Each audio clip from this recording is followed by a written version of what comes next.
इलाहाबाद की धरती पर जहां शहीदों के संबंध में चर्चा हो रही हो, उनकी एक वॉल बनाई गई हो, एक बड़ा पवित्र स्थान है, वहां खड़े होने का मुझे मौका मिला और ये अवसर मेरे लिए बड़ा स्वर्णिम अवसर है।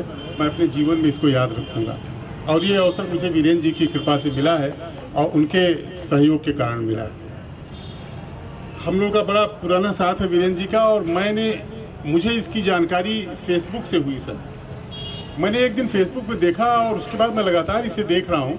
मेरी कई बार इच्छा हुई कि मैं यहाँ चलूँ, लेकिन मैं एक दिन के लिए आता हूँ, कभी ध्यान से उतर जाता है, दूसरे दिन फिर भागना होता है बनारस, तो मैं नहीं आ पाया। आज मैं कई बार से कई संडे से सोच रहा था कि मैं एक दिन यहाँ चलूँ और आज मैंने ये समय मुझे मिल पाया, मेरा सौभाग्य हो पाया कि मैं यहाँ पर आऊँ।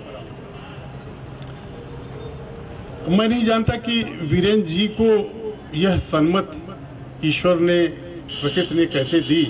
ये एक बहुत बड़ी बात है, बहुत बड़ी सोच है और इसको अपने क्रिया रूप में यहाँ आकर के उसको प्रस्तुत कर देना एक बहुत बड़ी बात है। इन्होंने, अभी मैं इनका देख रहा था आपका कंप्यूटर पे कि इन्होंने कितनी सारी चीज़ें इलाहाबाद के संबंध में एकत्र की हैं और वो जानकारी हम सबको नहीं है, एटलीस्ट मुझे नहीं है। लेकिन इलाहाबाद का जो लोग इतिहास जानते हैं, जो लोग इलाहाबाद की विरासत को जानते हैं, पहचानते हैं, जो इलाहाबाद की विरासत को आज भी जिंदा रखे हुए हैं, उसे जीते हैं, उन सब लोगों को नमन किया जाना चाहिए। उनमें बहुत सारे लोग यहाँ पे बैठे हुए हैं, हमारे गुरुजी यहाँ बैठे हुए हैं जो इससे बाकायदा वो उन्हें सब जानते हैं और उनको हमें नमन करना चाहिए। आज मैंने एक चीज़ और देखा था, आपने लिखा था कि आज विरासत और इलाहाबाद की विरासत से और मॉडर्निटी या जो मॉडर्न सिटी बन रही है इलाहाबाद, उसके संबंध में भी एक चर्चा है, वो भी परिचर्चा होनी चाहिए। मैं समझता हूँ कि जिन भी लोगों ने, इलाहाबाद के जिन भी नागरिकों ने आज़ादी की लड़ाई में अपने प्राण गंवाए हैं और हमें एक मौका दिया उन्होंने कि हम आज़ाद भारत में जन्म ले सकें, उसमें एक बड़ी भारी बात यह होती है कि हम उन्हें याद करें, उन्हें नमन करें और उनके जो आदर्श थे, उनकी जो प्रेरणा थी, उनकी जो चेतना थी कि वो युद्ध में आए, उन्होंने लड़ाई लड़ी, वो मारे गए, उन्होंने अपनी जान दी, अपनी आहुत दी, कम से कम उन्हें नमन करने का, उन्हें आदर देने का एक हक उनका बनता है और मेरी ड्यूटी और हमारा कर्तव्य बनता है।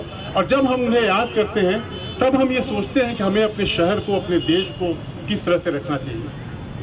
जो लोग अपने शहर को प्यार नहीं कर सकते वो अपने देश को भी प्यार नहीं कर सकते, जो अपने शहर को साफ नहीं रख सकते वो देश को भी साफ नहीं रख सकते। हमें ये प्रेरणा लेनी चाहिए शहीदों से। 1857 का जिक्र सर कर रहे थे,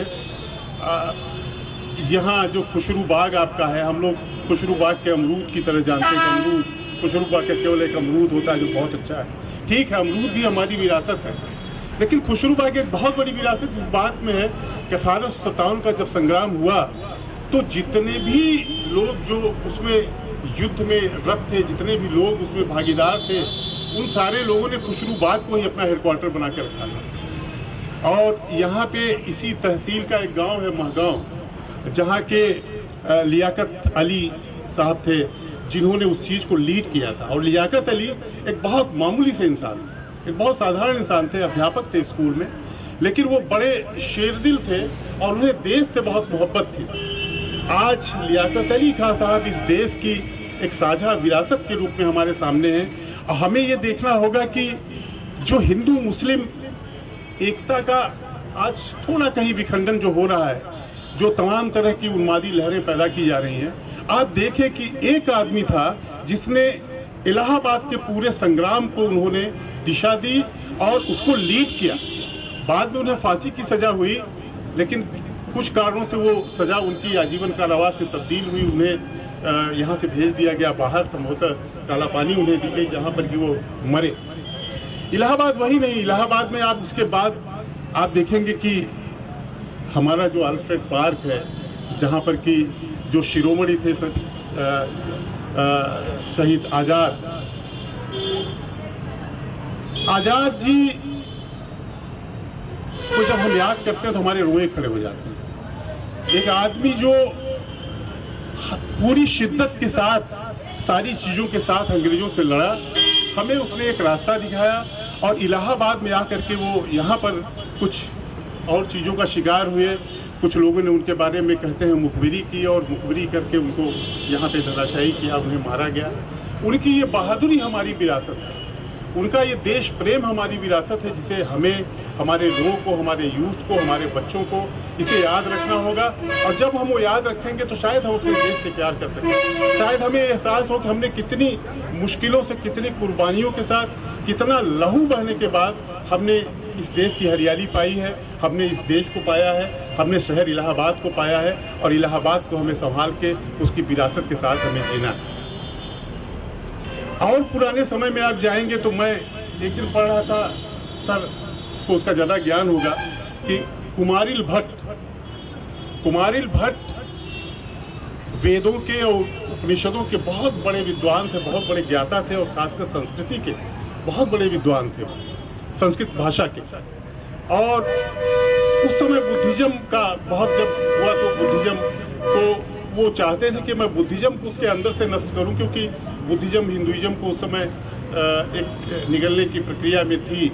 और उन्होंने नालंदा जाकर के इसका अध्ययन किया बुद्धिज्म का, और फिर उन्हें बड़ी वहाँ से वो निकाले गए। उनका ये पता चल गया कि ये हिंदू हैं और बुद्धिज्म को नुकसान पहुँचाने के लिए यहाँ हैं।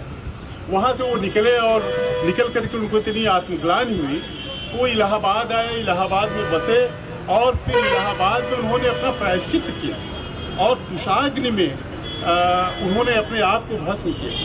शंकराचार्य जी यहाँ आए, उनको मनाने के लिए भी आए, उन्हें उठाने के लिए आए, लेकिन उन्होंने कहा नहीं, उनका आत्मबल देखें, आत्महत्या कहीं से भी जायज़ नहीं हो सकती, लेकिन इसके बावजूद भी उन्होंने कहा कि नहीं, हमने एक अपराध किया है, हमने एक पाप किया है, और उस पाप की के शमन का भी उपनिषदों में और हिंदू साहित्य में दिया हुआ है प्राविजन और प्राविधान, कि हम अपने को बहुत यातना के साथ मारे।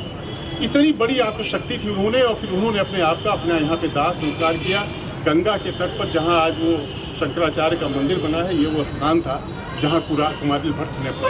तो ये कुमारिल भट्ट का जो त्याग है, ये भी हमारी विरासत है, हमारी नैतिकता है, और इन चीज़ों को हमें याद रखना चाहिए।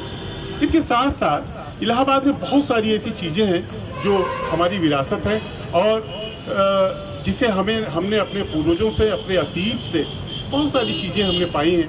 हमारा इलाहाबाद विश्वविद्यालय भी उनमें से एक है, जहां हम शिक्षा ग्रहण करते हैं, जहां से निकल करके हमारे चरित्र का, हमारे संस्कारों का, और हमारे पूरे कैरियर का निर्माण करता है। इसके अलावा वीरेंद्र जी बहुत सारी चीज़ें बताएंगे, बहुत सारी चीज़ें हम समझते हैं, लेकिन हमारे जहन में, हमारे उसमें नहीं आ रहा है। मैं वीरेंद्र जी को बहुत बहुत आभारी हूँ, और उनका बहुत धन्यवाद देता हूँ कि आपने एक बहुत ही महान कार्य किया। इलाहाबाद आपको याद रखेगा, और आप भी एक दिन इलाहाबाद के लिए एक विरासत के रूप में होंगे, जो आपने आज ये काम किया। मैं आपका सर बहुत आभारी हूँ, आपको मैं बहुत बहुत धन्यवाद देता हूँ, और मैं नहीं जानता कि मैं कैसे आपका सम्मान करूँ।